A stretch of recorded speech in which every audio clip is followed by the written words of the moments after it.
menyelesaikan tugas mata kuliah, yaitu disuruh mengajar di jenjang SMA. Kebetulan saya ngambilnya ke SMA Muda. Jadi mohon kerjasamanya.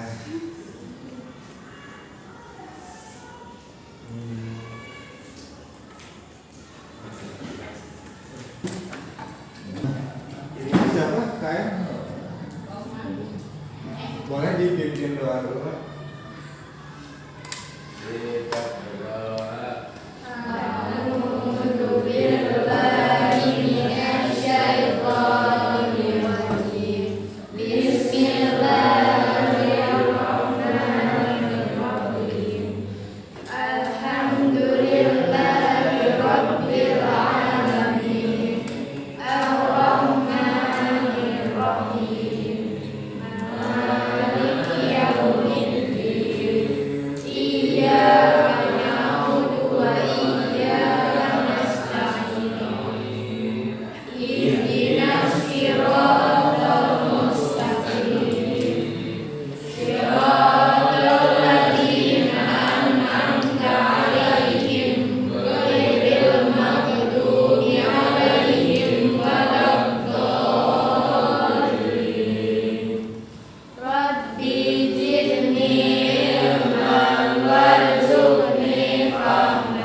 Dulu ya.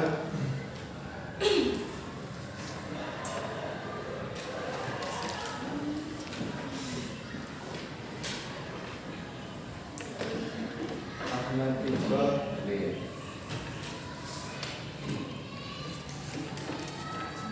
Arya Chandra Kusuma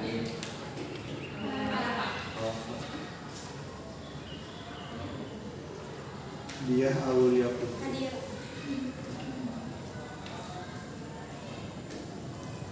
Dinda Widyasuti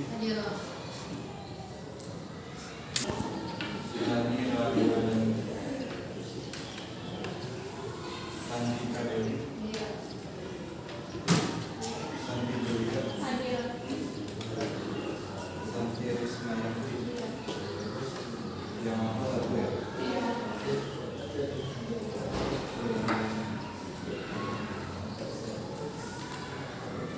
Minggu kemarin masih ingat nggak belajar apa? SKI?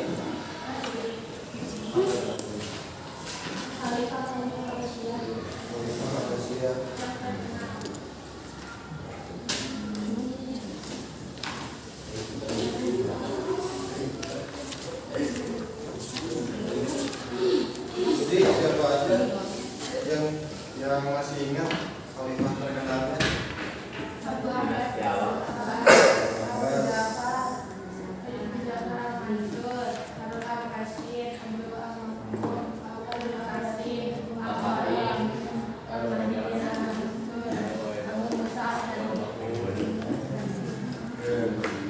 Nah sekarang kita akan belajar proses perkembangan ilmu pengetahuan pada masa Bani Abbasiyah. Jadi tujuan pembelajaran kali ini adalah kalian mampu menganalisis, mengidentifikasi tentang perkembangan ilmu pengetahuan pada masa Bani Abbasiyah.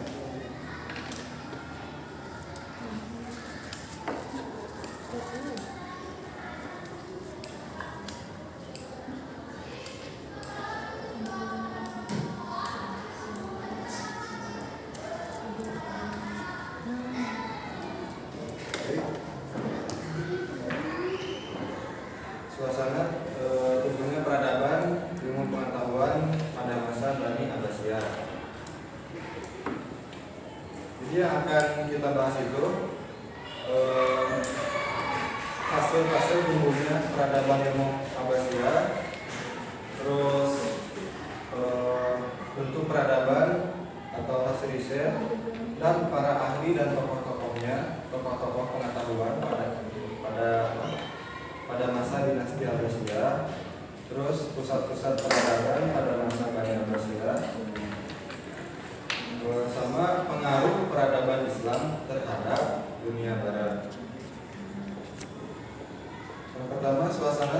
peradaban ilmu pengetahuan pada masa dinasti Abbasiyah. Suasana tumbuhnya peradaban di Bani Abbasiyah terjadi setelah perluasan wilayah secara besar-besaran. Faktor yang paling dominan dalam suasana itu adalah kebijakan dari Khalifah Abu Ja'far. Masih ingat Khalifah Abu Ja'far kemarin? Yang keberapa? Kedua. Bahwa menjadi Khalifah baru, beliau adalah orang yang mencintai dan dapat mengembangkan ilmu pengetahuan. Suasana keilmuan memang diciptakan oleh Khalifah dengan menyediakan segala fasilitas penunjang. Lembaga pendidikan dan perpustakaan dibangun, tempat-tempat istirahat dan mungkin disediakan oleh siapa saja yang mau belajar ilmu pengetahuan. Kegiatan menulis buku pada masa ini terjadi dalam 3 fase, yaitu 3 fase atau 3 tingkat. Yang pertama, tingkat pertama, tingkat kedua, dan tingkat ketiga. Tingkat pertama yaitu mencatat ide-ide atau percakapan dalam satu halaman kertas yang dituliskan secara 2 rangkap, jadi tulisannya asli sama tulisan salinan. Terus fase kedua yaitu pembukuan. Jadi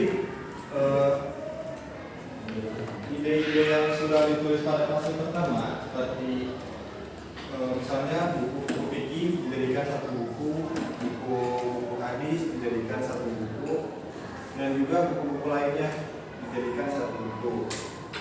Fase ketiga yaitu penyusunan yang lebih halus dan paling sempurna.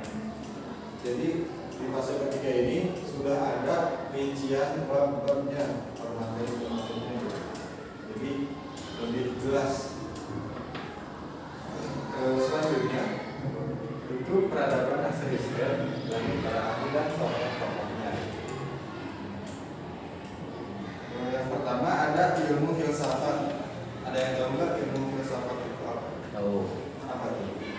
Untuk mengetahui sifat seseorang. Ya. Dari mulai tahu depan. Ya. Terus yang lain ada yang tahu? Tidak. Ya, jadi benar ya kata siapa tadi? Krishna Jainal ya. Ya. Jadi ilmu filsafat itu untuk mencapai mengenal Tuhan. Untuk tokohnya, yang pertama ada Al-Kindi. Mungkin teman-teman udah pada tahu kan Al-Kindi itu. Soalnya beliau itu emang terkenal banget. Yang pertama ada Al-Kindi yang lahir pada tahun 1904 Hijriah sampai 260. Buku karangannya sebanyak 236 judul. Itu buku yang ditulis oleh Al-Kindi. Tokoh filsafat yang kedua ada Al-Farabi. Karya yang dihasilkan sebanyak 12 buku yang ditulis oleh Al-Farabi. Yang ketiga Ibnu Bajjah, bukan Ibnu Majah ya, buku hadis. Beliau wafat pada tahun 523 Hijriah. Yang keempat ada Ibnu Tufail. Ibnu Tufail wafat pada tahun 581 Hijriah. Yang ketiga Ibnu Sina, atau biasa disebut Avicenna kalau di negara barat. Ibnu Sina di samping seorang filsuf atau ahli filsafat, beliau juga merupakan seorang dokter. Karangannya terkenal adalah Sofa, Bapak Ilmu Kimia. Buku karangannya sebanyak 500 judul. Yang kedua ada Hunain bin Ishaq. Beliau seorang ahli mata. Hunain bin Ishaq adalah seorang ahli mata yang terkenal dan banyak menerjemahkan buku-buku bahasa asing. Jadi di samping Hunain bin Ishaq ini seorang ahli mata, beliau juga seorang ahli bahasa yang menerjemahkan banyak buku-buku asing. Yang ketiga ada Taubib bin Qurra, dan yang terakhir ada Ar-Razi. Karangan yang paling terkenal adalah bidang penyakit campak dan cacar. Yang ketiga ada matematika, ilmu matematika. Yang pertama ada Umar Al-Faruqani. Beliau seorang insinyur arsitek pembangunan kota Baghdad. Yang kedua ada Al-Khwarizmi. Al-Khwarizmi sudah tahu kan Al-Khwarizmi ya? Yang apa? Yang menciptakan teori apa? Teori aljabar. Dan juga beliau adalah penemu angka nol. Terus yang ketiga ada Banu Musa. Banu Musa menulis banyak buku dan ilmu ukur. Ilmu yang keempat yaitu ilmu astronomi atau ilmu langit. Tokoh yang pertama yaitu Al-Fazari. Beliau adalah pencipta astrologi. Astrologi itu alat untuk mengukur tinggi dan jarak bintang. Yang kedua ada Al-Batani atau Al-Betamus.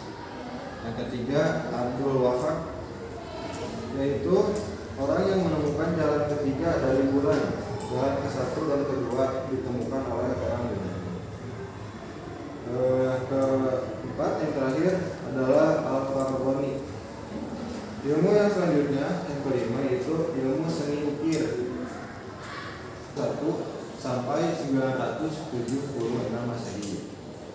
Pada saat itu juga terdapat sekolah khusus seni ukir di Kairo yang bernama Sekolah Kairo. Ke keilmuan yang terakhir, kita ice reading dulu ya, biar ada semangat sedikit. Jadi peraturannya, kita tepuk tangan, tepuk pagi, tepuk siang, dan tepuk malam. Untuk tepuk pagi kita tepuk 1 kali, dan untuk tepuk malam, tepuk siang 2 kali, tepuk malam ini. Sudah tahu? Nah, oke, mulai ya. Tepuk pagi, tepuk pagi, tepuk siang, tepuk pagi, tepuk siang, tepuk siang, tepuk malam. Sekarang fokus. Oke. Tepuk pagi, tepuk siang, tepuk siang, tepuk malam. Tepuk pagi.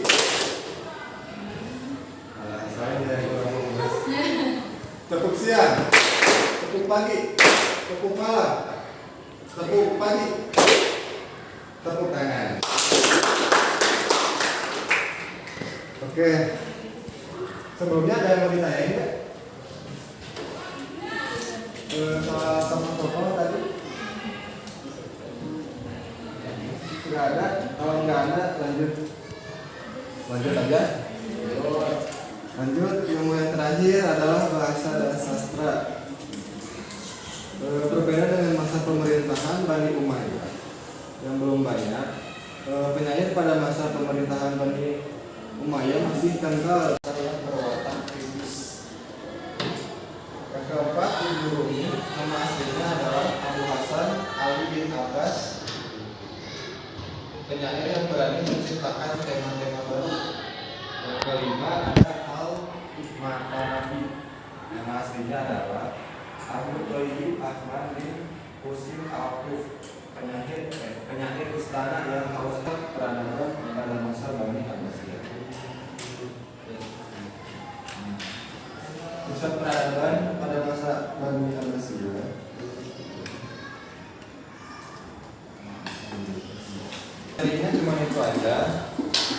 sekarang kita mengerjakan soal-soal. Ini teteh ini boleh gabung aja, jadi satu soal berdua gitu.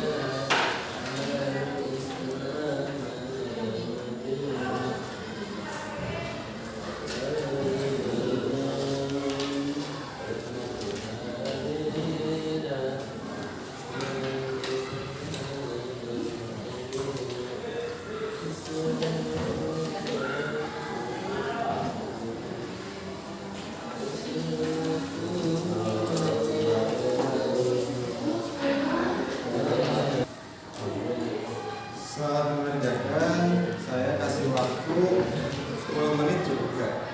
Udah cukup kan? Berapa tuh berapa? Udah habis jam pelajaran. Jawabannya itu gimana? Di situ aja langsung 20 menit 15 lah ya. 20. Biasa kan? 20 langsung. Tapi kalau misalkan ada yang udah selesai, boleh angkat tangan aja dulu. Disilang. Namanya tuh Tulis namanya.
Ya bohong Saka. Ahmad Iqbal. Jawab soal-soal. Terima kasih juga atas waktunya. Jadi sebelum mengakhiri pembelajaran, ada yang mau ini enggak? Yang mau ada yang mau menyebutkan nggak kesimpulannya apa aja hari ini? Tadi ada yang nyatakan beberapa orang. Ya boleh. Boleh disebutin. Ya, silakan.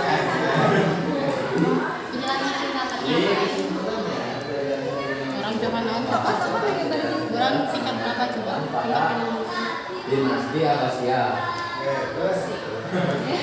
dan tokoh-tokohnya dan sama judul kitab yang dikarang oleh tokoh dari cendekiawan Dinasti Abbasiyah. Ya. Yang lain lanjutin. Kan tadi pembukaan udah sama Zainal. Boleh yang lainnya Tambahan dari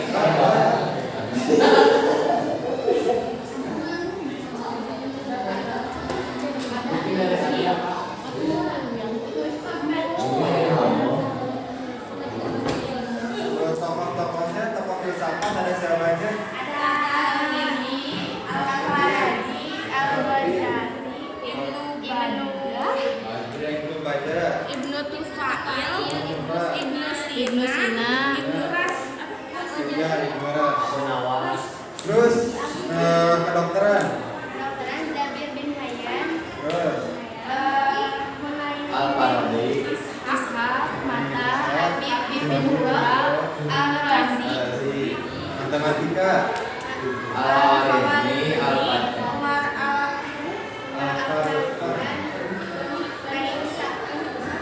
Banu Musa. Banu Musa. Banu Musa. Terus astronomi. Al-Fajri. Terus Al-Fajri. Al-Farabi. Al-Farabi. Al-Farabi. Terus yang terakhir bahasa dan sastra. Abu Nawas Abdurrahman Ibnu Umi Al-Farabi. Terima kasih atas perhatiannya. Mohon maaf apabila banyak kekurangan dari saya.